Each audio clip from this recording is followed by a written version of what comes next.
Eastern Conference Finals is in the books. It's the Pizza Hut Lakers postgame show. Big is back. It's bigger. It's cheesier. The Big New Yorker for Pizza Hut. Big pizza, bigger deal. $13.99 Big New Yorker only at pizzahut.com.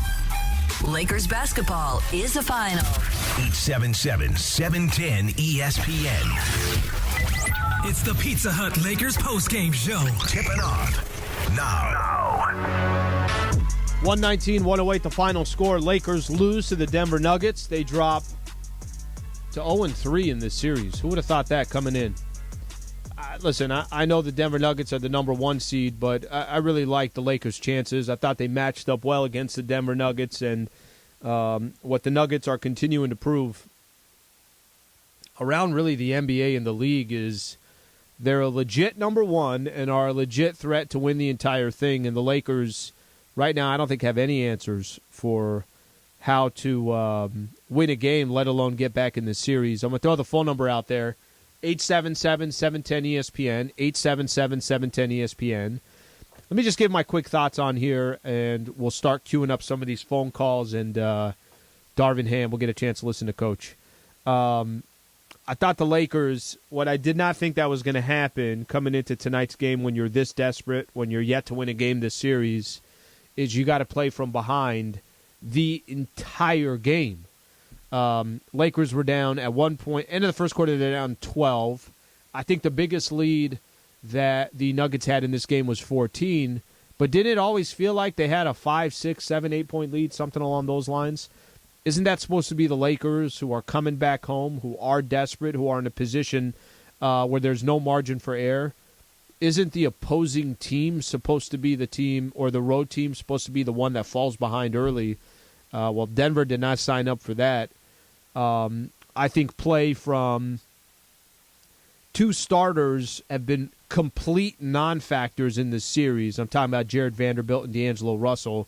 D'Lo, a much more important player that you were expecting to have more impact coming into this series, and he's been a non-factor, and he's actually hurt the team when he's been in games.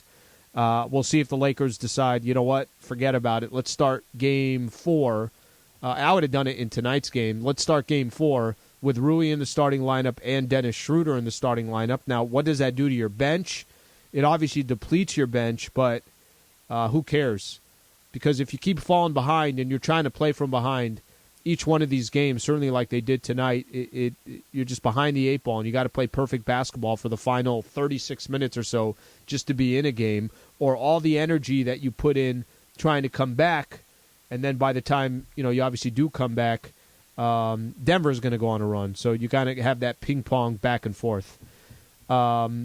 It's disappointing to see where the Lakers are, but I think it's also very, very clear Denver's been the better team, and I don't think there's any question about it. Defensively, offensively, sharing the ball. Their stars have been fantastic. Jamal Murray and Nikola Jokic, certainly disappointing. Need a break from the everyday? Well, fans, it might be your lucky day, because tonight, Fantasy Springs Resort Casino is giving away a 2-night stay, plus dinner and golf or bowling for two. Make any day your lucky day. Book now at FantasySpringsResort.com. Let's take a quick listen. Here is Lakers head coach Darvin Ham. Darvin, could you just speak to the start Jamal Murray got off to them and how that kind of put you guys behind the eight ball for the rest of the game? Yeah, he got off scorching. I felt like we were doing a pretty decent job on everyone else. He's one of those players, man. He gets to see it. Once he starts to see them go in, it's just he catches fire, and he rolls them off pretty quickly, which he did in that first half. Basically carried them offensively through that half. But, we did a little better job third quarter, I felt like. But, it's a tough ball club. Shout out to them. They're again, they've been at the top of the food chain for a reason and have a plethora of guys that can hurt you. As what's on full display tonight. But, circumstances are what they are. Difficult, but not impossible.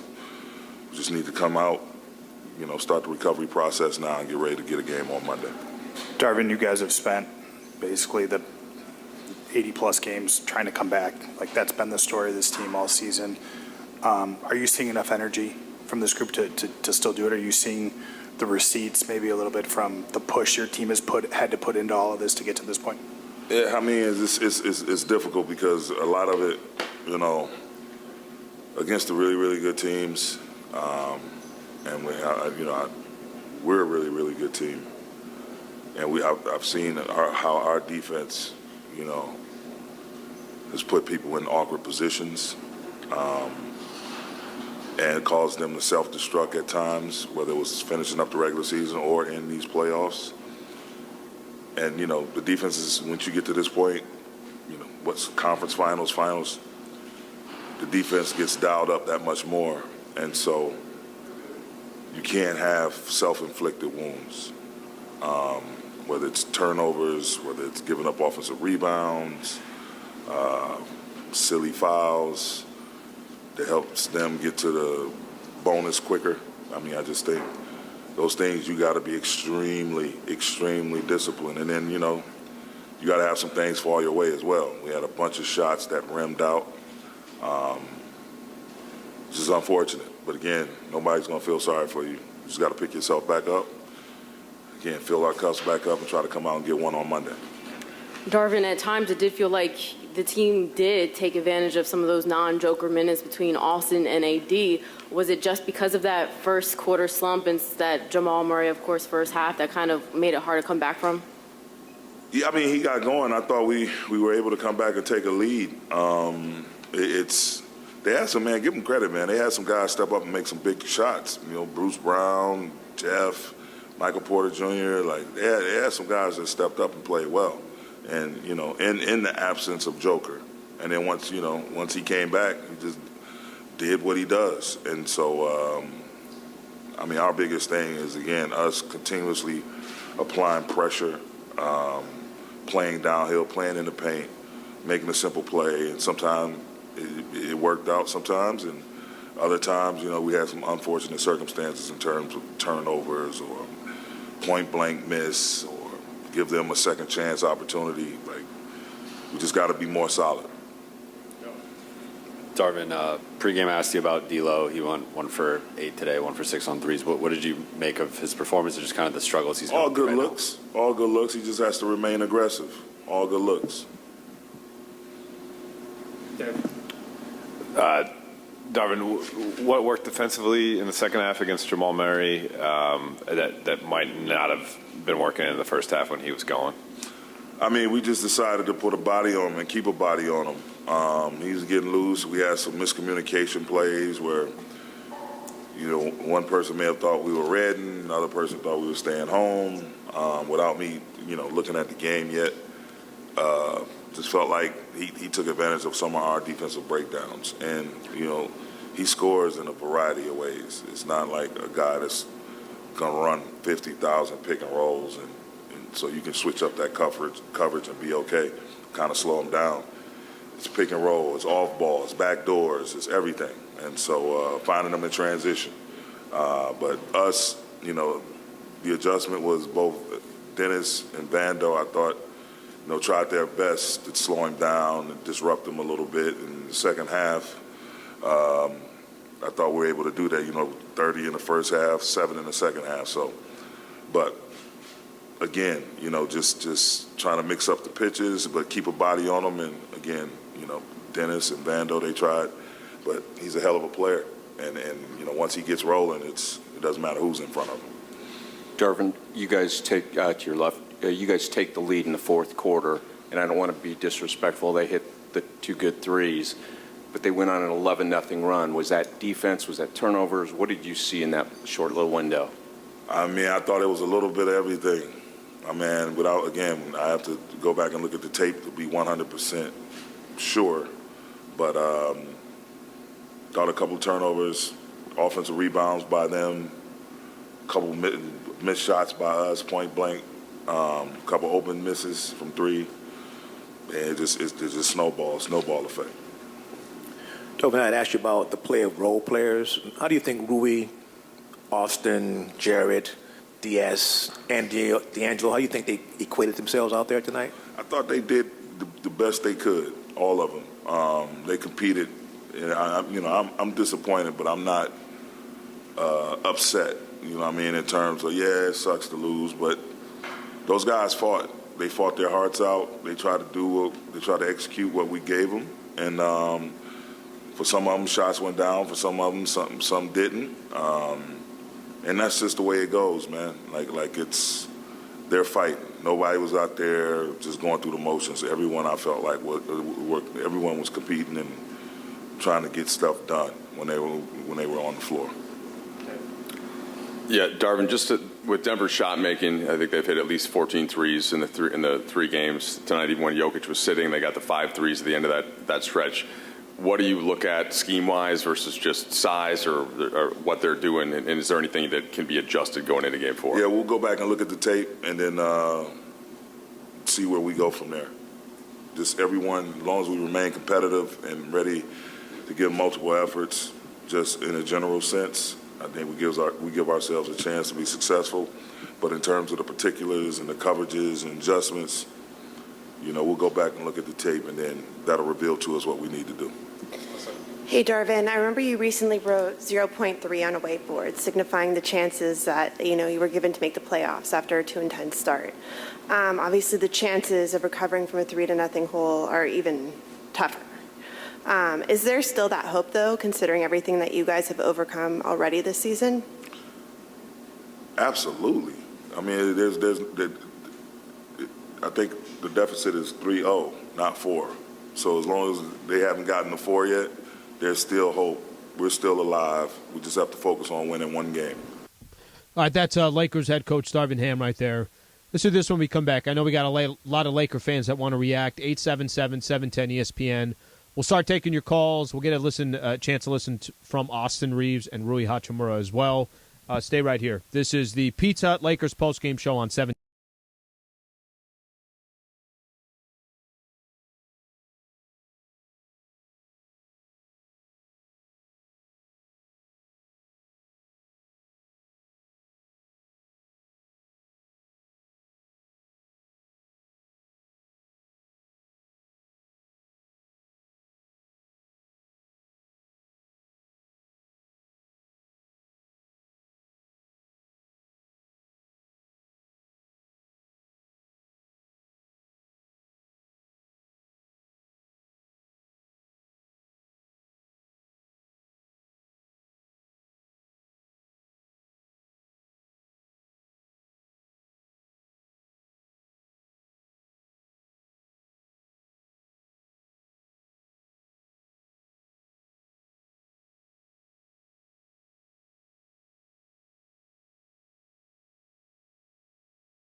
Tonight's Lakers game and your reaction on the Lakers line. Presented by Pizza Hut. Big is back. It's bigger, it's cheesier. The Big New Yorker from Pizza Hut. Pizza Hut. Big pizza, bigger deal. $13.99 Big New Yorker. Only at PizzaHut.com. Hi, this is Anthony Davis of your Los Angeles Lakers. Hi, it's LeBron. The Lakers play here. It's time for Lakers Postgame with Sliwa. Now, here's Allen Sliwa. Points in the Paint all season long is sponsored by Vista Paint. Right now, local residents can take 40% off on factory direct high-quality Vista Paint products. A Vista Paint team member will show you how. Locally owned, manufactured and operated since 1956. Visit VistaPaint.com and start saving. Points in the Paint tonight, 52-38. Big advantage there for the Lakers, but the only score that matters is the final score, 119-108 the final score. The Nuggets have a 3-0 lead on the Los Angeles Lakers. I do want to take some phone calls. If you're out driving around or you're listening on the ESPN LA app or on any of our social platforms, we appreciate you guys being a part of the show. 877-710-ESPN, 877-710-ESPN. Let's go to Greg in Torrance. Greg, appreciate you calling in. What's going on, Greg? Hey, how you doing, Alan? Thanks for taking my call. I just wanted to complain about the obvious. Russell didn't cost us this game, but he took away our chances to get ahead in it, and it was just so disappointing. We seem to have traded one problem Russell for another problem Russell, and it just hasn't worked out. Well, and I appreciate you calling in. Let me give you D'Lo's stats so far this series. And by the way, I'm sure there's going to be a lot of calls about D'Angelo Russell. I get it. I'm not opposed to that. I would have I mentioned the pregame show. I was talking about, hey, do you still start D'Angelo Russell? I prefer Dennis Schroeder. Minutes-wise of what D'Angelo Russell ended up playing, he played 20 minutes, and Dennis Schroeder played 25. So that just kind of shows you how the Lakers, what they thought of his game and how he was affecting the game. So here's D'Lo's stats so far this series. He had 8 points, 4 of 11 in Game 1, 10 points, 3 of 8 in Game 2, 3 points, 1 of 8 in Game 3. D'Lo was not traded to the Los Angeles Lakers to be the equivalent of just Lonnie Walker. He was not traded to be Malik Beasley. He was not traded to be Jared Vanderbilt. He was traded. He's supposed to be the third best player on this team. He's definitely not the third best player on this team. And unfortunately for D'Angelo Russell, all playoffs he's had for the moments. Game 6 closer against the Warriors, he had 19, 7 of 15. Perfect. That's all you're asking for. Hey, D'Lo, can you get us about 18-5, 18-6, something like that? But he's had a lot of games. He had a 4-point game. He had a 10-point game. He had that 31-point game, the closer against the Memphis Grizzlies. That was awesome. That was fantastic. But his play is too erratic. And for the most part, if he doesn't have his offense going, he's already a liability on the defensive side. So certainly has not been the player that I think most people were hoping for, at least specifically in this series. And he was hot and cold in some of those in the first 2 rounds. Chris in Fullerton. Chris, what's going on? Well, for taking my phone call, I just want to address to Laker Nation that D'Lo is off the hook. Let's not give up on him, and let's continue to just get on his back, and he's going to help us out. He's going to help us out on the next game. Chris, appreciate you calling in. So it's not about getting on someone's back or not. It's not about showing support or not showing support.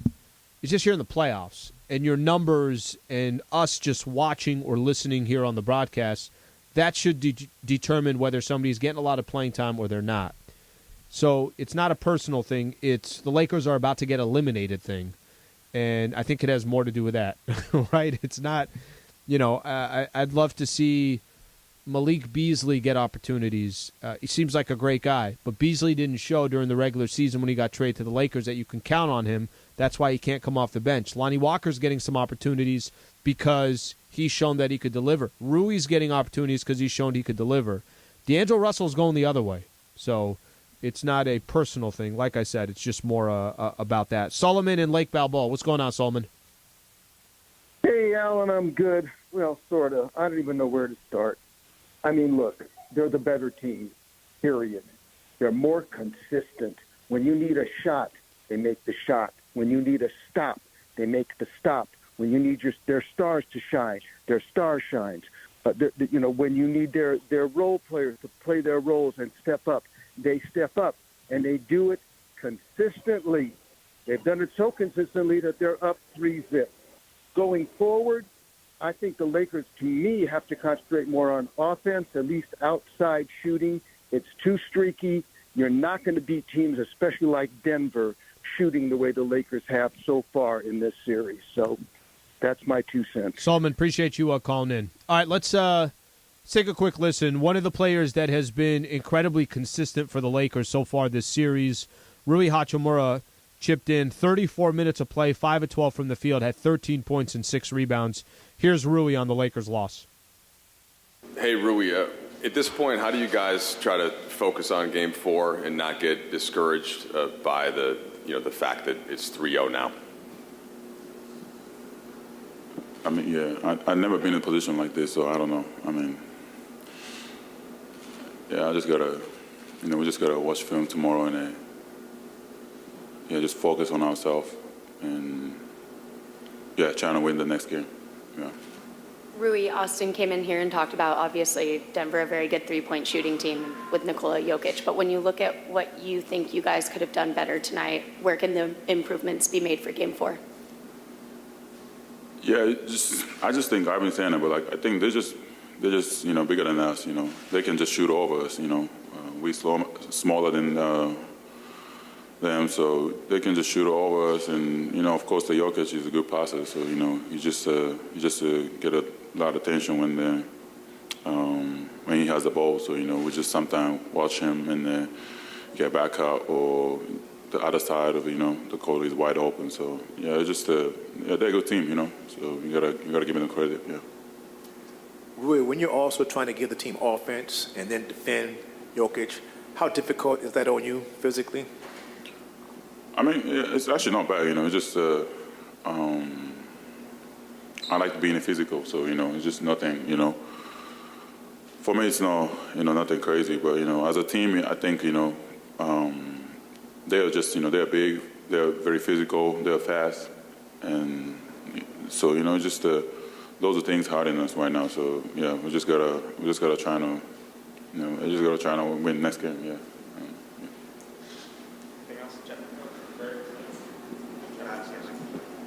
How do you feel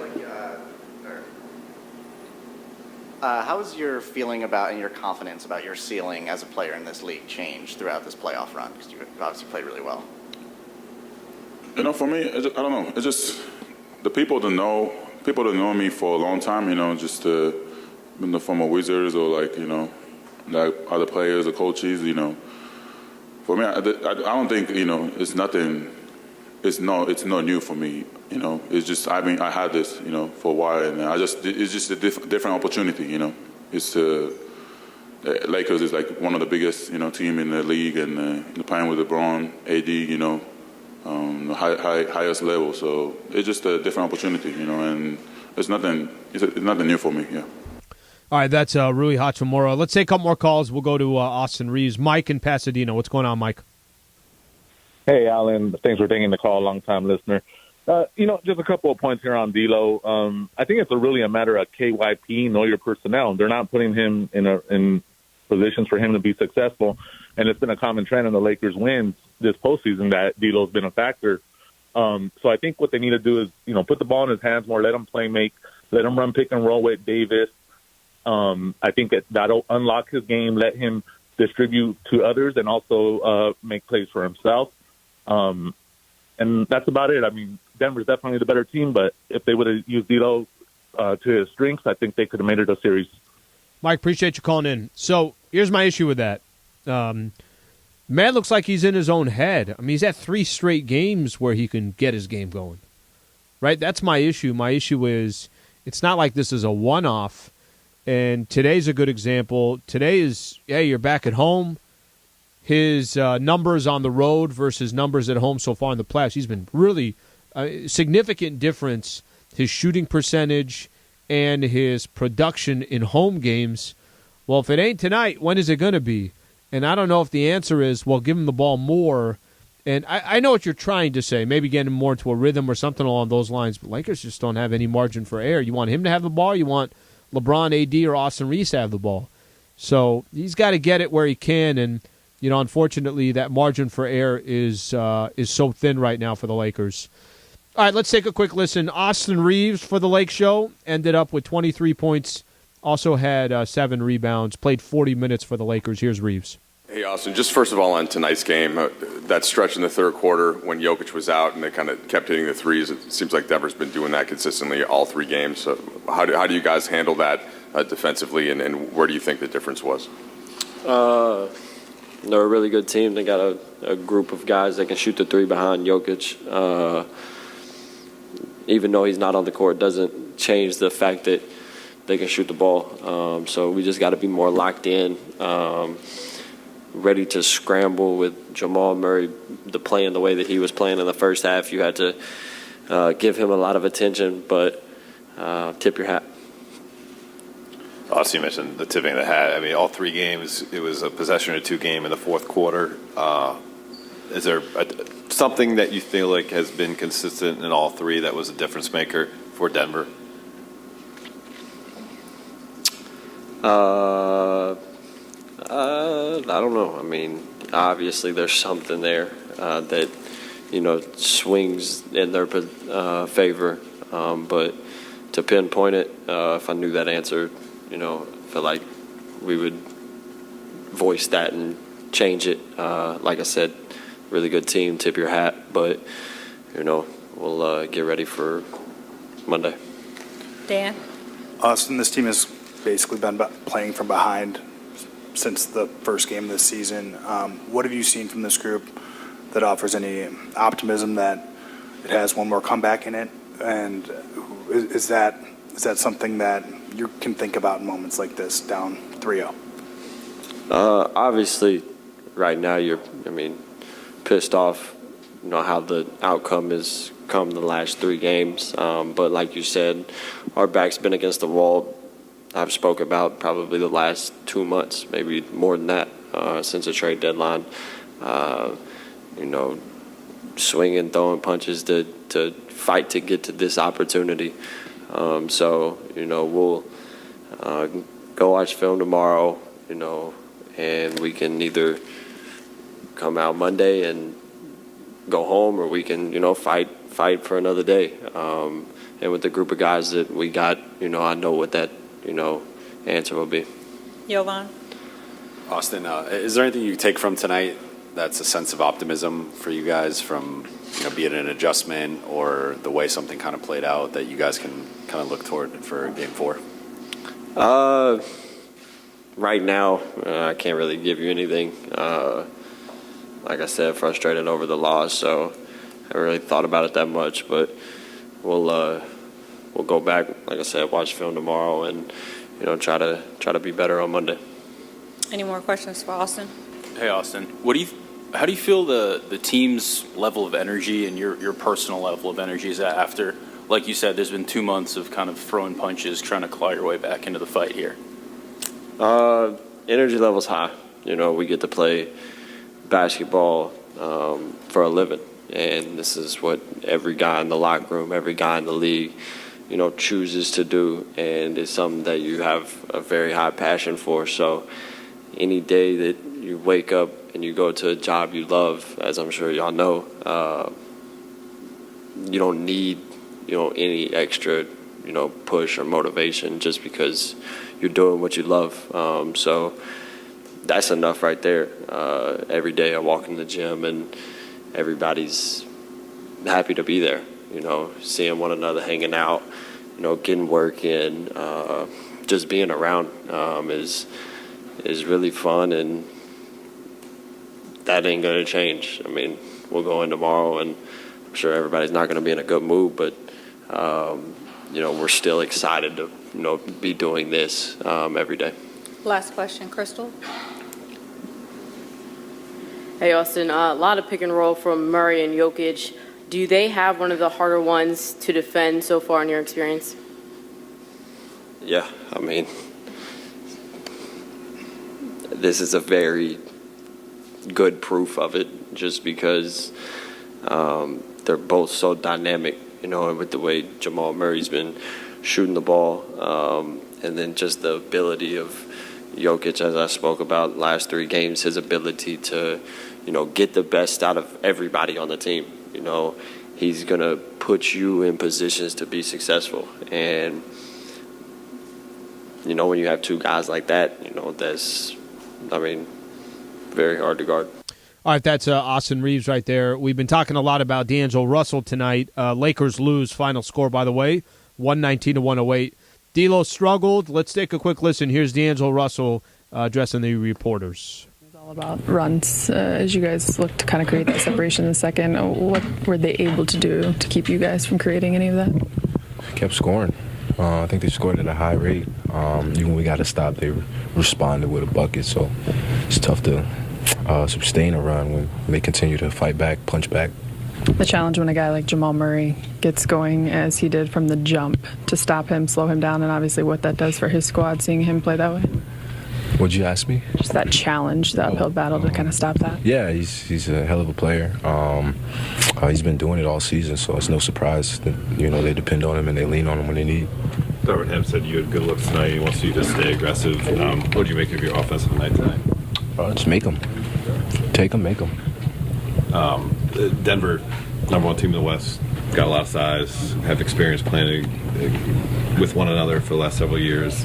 Just as an overall opponent, what's this series been like for you guys? They're a force. Tough for us to stop them. So continuing to see what we can learn and see if there's any holes that we can continue to take advantage of or try to take advantage of. But they're a well-oiled machine. You guys have come back from a lot so far, in a short amount of time as a group. When you joined this team, it was 12th to 13th in the Western Conference standings. How do you view this challenge ahead of you down 0-3? Our team? Your team. It's always a chance. Try to take advantage of the chance. Like I said, go watch the film and see what we can do to be better. For the guys that are getting shots, continue to make them. D'Lo, you've been around this game a long time, and you made it very clear that you're more than just a scorer. In terms of wanting to create and make that impact for this team, what's that mental challenge as you look to find that here in the series? For me? Mm-hmm. I don't know. Really don't. I don't know. We'll try, though. Figure it out. What was particularly frustrating as a team in the fourth quarter when you guys had the lead with about 8 minutes left and they went on that 13-0 run? Like I said, well-oiled machine. They scored at a high rate. To stop Jokic is another thing. And then to stop Jamal when he has it going is a whole different animal. So to try to keep those guys in check from the jump is the challenge. If we can do it, I think I like our chances. Tonight they got going, and the result was what it was. Thanks, Steve. All right, that's D'Angelo Russell right there with the local media. Do a couple things here when we come back. We'll take some more of your phone calls, 877-710-ESPN. I want to play an interview. KCP was with George Sedano following the game. We'll play that. Plus, we'll hear from LeBron James and Anthony Davis. Thanks for being a part of the show. Stay right here. Pizza Hut Lakers postgame show on 7.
Into the Pizza Hut Lakers postgame show. Highlights from tonight's Lakers game and your reaction on the Lakers line.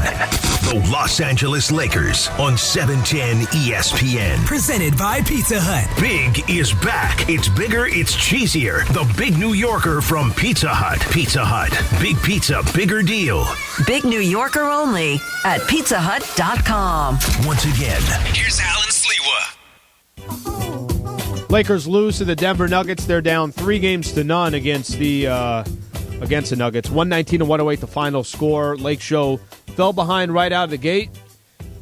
Worked their way back into the game. Pretty close, kind of back and forth there for a stretch. And then Denver goes on, I want to say, a 13-0 run to really take control of the game.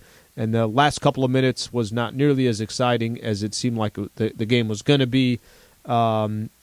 One of the role players, former NBA champion for the Los Angeles Lakers, KCP, Kentavious Caldwell-Pope, talked to George Sedano right after the game on ESPN Radio. Let's take a quick listen to that.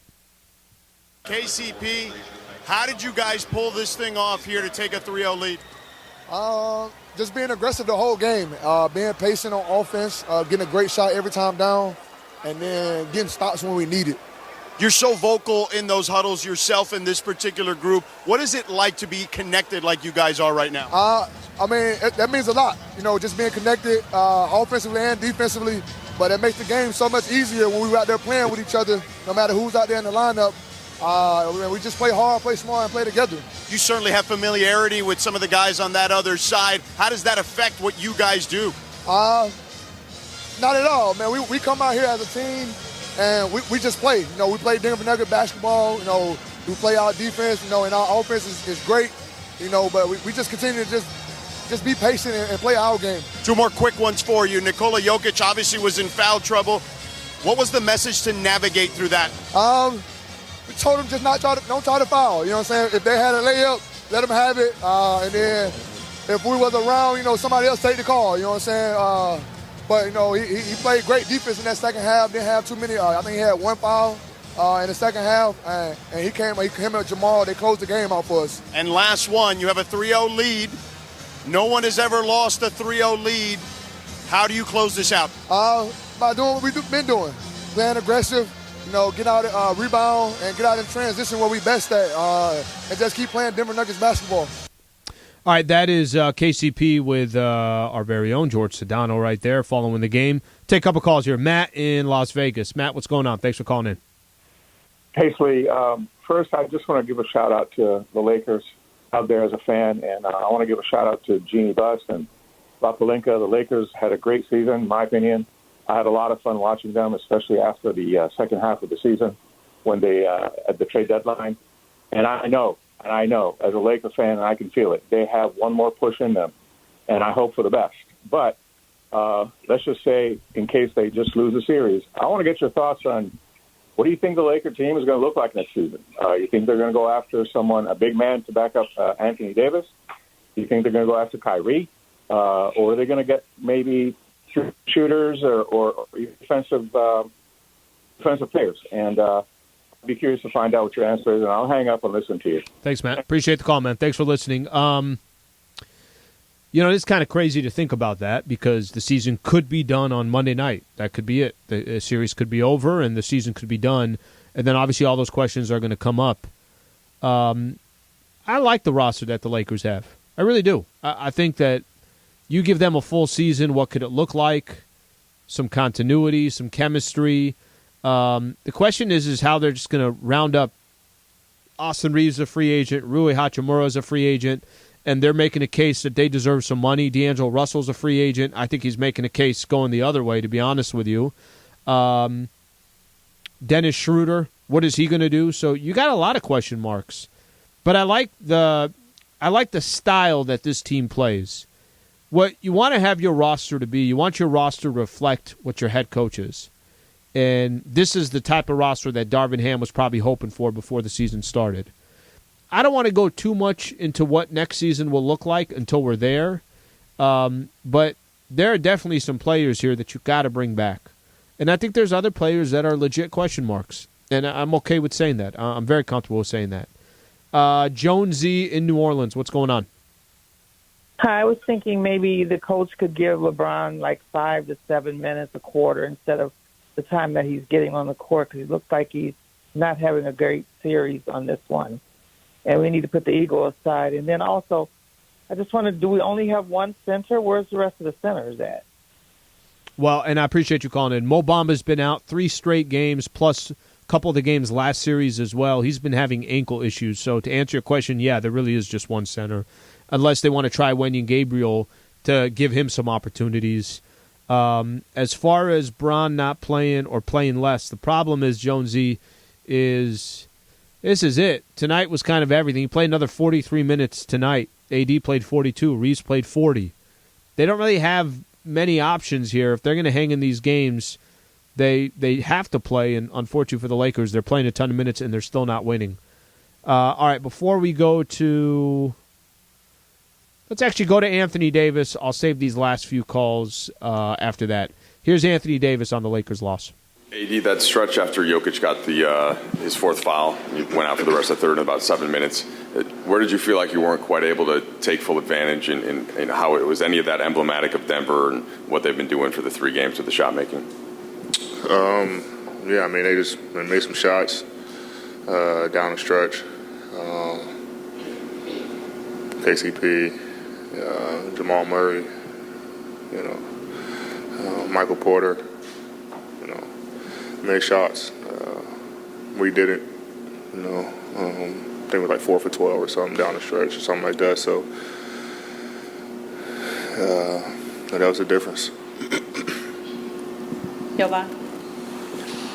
AD, how do you find optimism in this situation down 0-3 with obviously the tall task of trying to do something that's never been done before? Taking one game at a time. Come Monday, leave it all on the floor and try to get a win. Then you take it to Game 5, Game 6, Game 7. That's all you can really do. Go back tomorrow, or go tomorrow and look at the film, see what can get better, especially late game on both ends of the floor, and then get ready to line them up on Monday and try to keep the season alive. Dan? AD, you guys have put so much into getting to this point in terms of 6 games under 500, 13th place, all of that stuff. Do you feel like there's been any mental or physical kind of accumulation to the climb, the extended climb that you guys have had to be on? I think everyone in that locker room, look at it as, obviously a challenge, but quote unquote, we've done it before. Like you said, 2-10, 13th place, climbing uphill, basically all season to get to this point. And it's the same thing here. Obviously it's a steeper climb, being down 0-3, but we're going to keep taking it one game at a time and try to get better and come out with a win on Monday. Melissa? Hey, AD. I asked Bron this, and I want to get your take, too. Obviously, you guys have overcome overwhelming odds before. The 0.3% chance that you guys recently had written on the whiteboard. The odds are even harder now. But is that belief still there that you guys can do this? Yeah, for sure. We never, we're never a team to pack it in. Obviously, as you see throughout the course of the season, we've always been a team to fight. We're resilient, and we're going to keep fighting until it's over. It's not over. They have to win another game. And like I say, our job is to, take it one game at a time and focus on Monday. Crystal? AD, in these first 3 so far, what is your feel of what works best or what is most effective in guarding Jokic, whether it's the help defense, bringing a double, drawing him away from the basket? I think it's just giving him different looks, whether it's myself, Bron, Rui, double teaming, not double teaming. You just got to, with a player like that, you just got to throw different pitches at him. So he's not, comfortable with doing one thing or reading the defense the same way. So I think we did a good job of that tonight, mixing up pitches and making it tough on them. Obviously made some shots down the stretch, but throughout the course of the game, switching up our pitches defensively and then also attacking them offensively, seeing why he was in foul trouble. So I don't think he was the problem. I mean, Jamal Murray got hot early on in that first quarter, and then there are other guys, Michael Porter, KCP, Bruce Brown.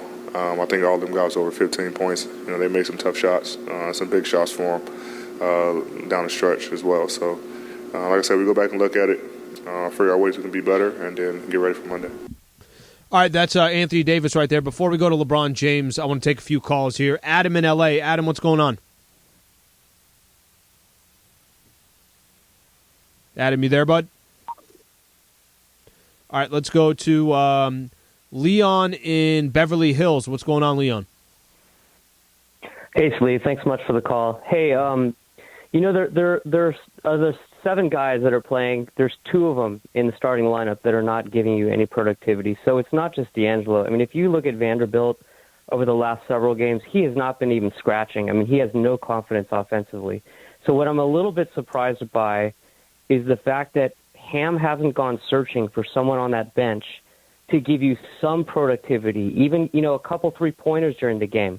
Because really the difference, if you look at how this series could even change, is they're going to be consistent. We have to find shooting. It's the only way.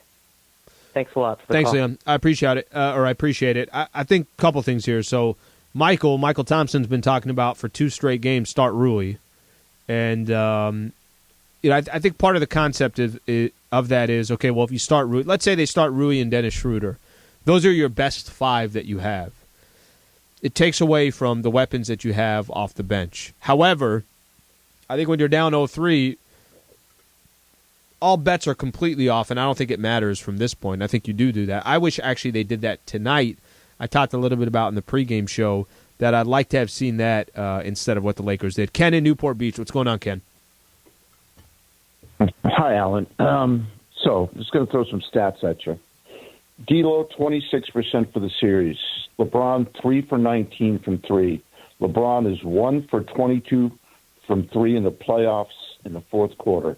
Ham didn't make the adjustments, and Rui starting was one of them. I sure hope they take that $31 million that D'Lo's getting and don't give it back to him and give it to Austin Reaves. We got to get that guy back if we're going to be anything next year. Ken, appreciate you calling in. Let me squeeze in one more quick call. Jaron in Huntington Beach. How you doing? Thanks for taking my call. Got it, man. Yeah, so I appreciate it. A couple things. One of them is, Reaves and Hachimura stepped up huge for us in Game 2. And I see, with Denver, they've got their guys that step up for them too. But then the stars really come in. Jamal Murray, was trash all of the first 3 quarters of Game 2, then comes in and just lights it up in Game 4. I think we really need our 2 stars, Davis and LeBron, to kind of come in and do that. Can't have Hachimura and Reaves playing the way they did Game 2 and not somehow come away with that game, even aside from how Murray was playing. And last thing I got is, obviously there's a lot of talk about D'Lo. What are your thoughts on just taking him out completely in the starting lineup in Game 4, starting Schroeder, and just having D'Lo come off the bench? Yeah, completely okay with that. I was actually hoping they would do that tonight. Pre-game show, I talked about that. Should the Lakers make a change in the starting lineup? And listen, this has just more to do with the fact, once you're in the playoffs and you've already lost a couple games, you have no margin for error. So there is no situation that presents itself and it says, well, if this doesn't work out, we'll just try tomorrow. No, tomorrow means you're down 0-3 and your season could be completely over. All right, waited on LBJ. Here is LeBron James after the Lakers loss. LeBron, just from a leadership perspective, what's the message to your teammates right now, down 0-3? Just got to get one. It's one at a time. Just focus on Game 4, and that's all you can really think about. Obviously this game is over and done with. We had some opportunities, but we didn't come through. So just get ready for Monday, and just got to get one. And it's one game series for us. So every game counts, obviously. Jovan? LeBron, you guys had, I think, a 1 or 2 point lead with midway through the fourth. 1 point lead. 1 point lead. Yeah. Then they went on an 11-0 run. We had back-to-back turnovers, and they hit 2 threes. Called timeout. That was the game. Yeah, I guess what'd you see in that? That was the game. We had back-to-back turnovers. After Rui went up and made 2 free throws, we went up 1, and we had back-to-back turnovers. They hit back-to-back threes, made us take a timeout. We never got back in rhythm. Dan? LeBron, this team has been in kind of fight for survival mode for months. Oh, for sure. Has there been any build-up from that in terms of, like, you guys having to be so locked in for, 40 games now or 50 games? Yeah, we still are. We still are. And, we got to come in, obviously, tomorrow and watch film and be upset and be disappointed and whatever the case may be, and use that and use some of the miscues or whatever the case may be, and then also some of the things that we did well to apply to Game 4. That's all you can worry about. Dave? LeBron, what's Denver doing in this series so far that's allowed them to be successful? Like, obviously, you guys faced them in the conference finals a couple years ago. They have all-stars, accomplished players on their team, but where do you think the edge has been for them? Obviously Jamal was fantastic in the first half today. He got him off to a great start, and even with that, we were only down 3 at the half. I think it's been the timely shots by their role players. Obviously, I think the KCP, the Michael Porter Jr.'s, the Bruce Browns, even Jeff, hit a big-time timely shot today, when we were kind of going on a run. So I think it's been their supporting cast have kind of made those timely shots that's, allow them to kind of have the edge. Melissa? Hey, Bron. You guys had 0.3% written on the whiteboard very recently, signifying your chances of making the playoffs. You guys did anyways. Obviously, the odds of coming back from a 3-0 deficit are even tougher. But is that belief still there? It should be. I hope so. I don't know. Can't speak for the guys right now because I don't know what's going on through all their minds right now, but I still do. It's time. I'm going right back home and start to refuel and start the treatment process and recovery process and get ready for Monday. So my mindset is always locked in as if it's a game 1. Steve? Yeah, LeBron, follow up to that. The only way you can win this is to make history. You've made history so many times before. You know the game. Does that thought even cross your mind that that's the only way you can do it and you'd like to make history again, obviously? Of course. That's the only mindset for me, for sure. Last question. Rachel? What's the biggest challenge trying to defend Jamal Murray, with him in particular? Once he gets going, it's kind of hard to turn him off. Obviously, he got going from the very beginning. We watched one clip at halftime where we allowed him to see the ball go in because we didn't match up a transition early in the first quarter, and he had one from their left wing by their bench, a wide-open shot. And a guy that has that type of rhythm, and we all know, Jamal is one of those guys in our league that he'll run off 20 and a quarter or 30 and a half. That's what he did tonight. So, everyone in our league knows that, especially when he gets going against the bouncing and shooting them, the 3 ball, shooting the mid-range, posting up smaller guards where he can score at all 3 levels of the game, from the paint, from the free throw line and also from the 3-point line. So you tip your hat. He's a hell of a player. All right, 119-108 the final score. That's LeBron James basically talking about the team not giving up and doing everything they possibly can to keep the season going, and that's what we got in front of us coming up on Monday. Only way the Lakers prolong the season is if they win on Monday night, try to take it back to Denver. Okay, a couple shout-outs here. I want to make sure that we give some love to Pizza Hut tonight. They came in, took care of our entire staff, so very, very much appreciated for sending in wings and boneless chicken wings and 8 different flavors. And we're very appreciative here, the whole staff getting a chance to have Pizza Hut here for dinner, so appreciate that. The other thing I want to make mention, we're back. All of us are back on Monday. We'll be doing our shows.